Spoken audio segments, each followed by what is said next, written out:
Hello Aquarius, and welcome to your semi-bi-weekly reading. So this is a reading for Sun or Rising Aquarians, and this is for the period of time from the new moon on June 17th in Gemini in tropical astrology to the full moon on July 3rd.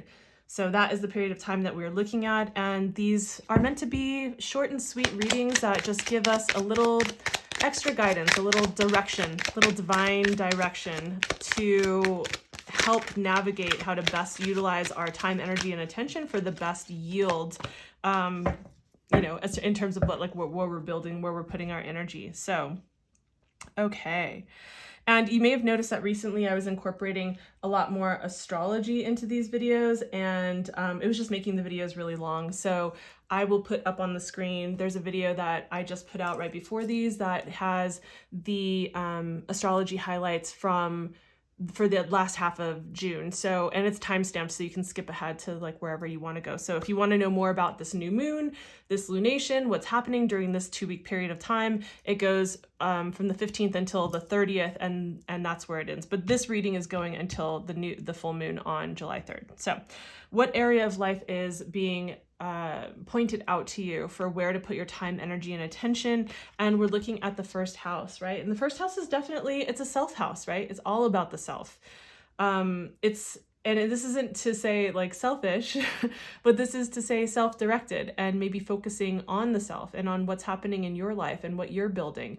So if you tend to maybe be in a space or have been in a space where you've been like maybe externally focused, maybe taking care of your friendships, nurturing your connections, taking care of your home or family or your work life or whatever it is, this is like coming back to like, hey, let's bring it back to self for a moment. Let's bring it back to self for like just a 2-week period of time. And let's take a look at, what it is that we feel about the way that we are in the world right now.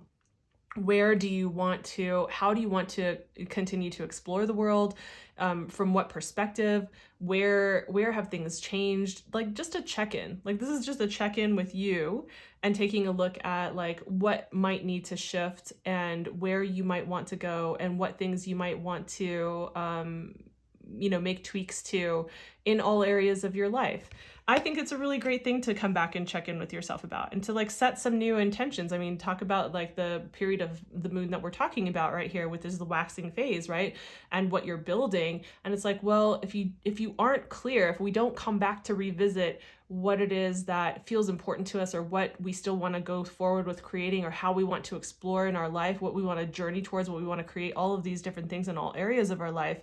If we don't have that clear, we just kind of run on autopilot for like the things that we said we wanted or valued, 5 years ago, however long ago, the last time that you checked in with yourself. So I feel like this is a really good time to like look at what are my values now? How can I set my like intentions? Where do I want to set my sights on? Has any of that changed, or is it strengthened by still being the same, and continuing with that? So I think this is a lovely time to focus on that. And then with that, we have the Two of Pentacles. And with the Two of Pentacles, it's really interesting because we were just talking about this, and it comes back to this quality of balancing out certain aspects of our life, different opportunities, and also having to do with the earth suit, right? This is like, it looks very ocean-like, but it's like has to do with like the earth suit and the ways in which like the waves are meant to signify how life comes through for us, right? Sometimes the waves are crashing and it's really, unstable. If you've ever been on a boat, you kind of have to find your point of center and your balance if the sea gets a little choppy, for instance. And so much like that in life, we're balancing out these different areas of our life and figuring out like how can we manage and stay balanced and also grounded, because we're talking about the earth quality in these spaces. How do I bring these together, or how do I choose between certain aspects? Like how do I allocate my energy and time in a way that feels balanced, that helps me to have my center and still stay grounded through the waves of life, through the choppiness and the calm seas, and so I do feel like this, like they really complement each other here very well.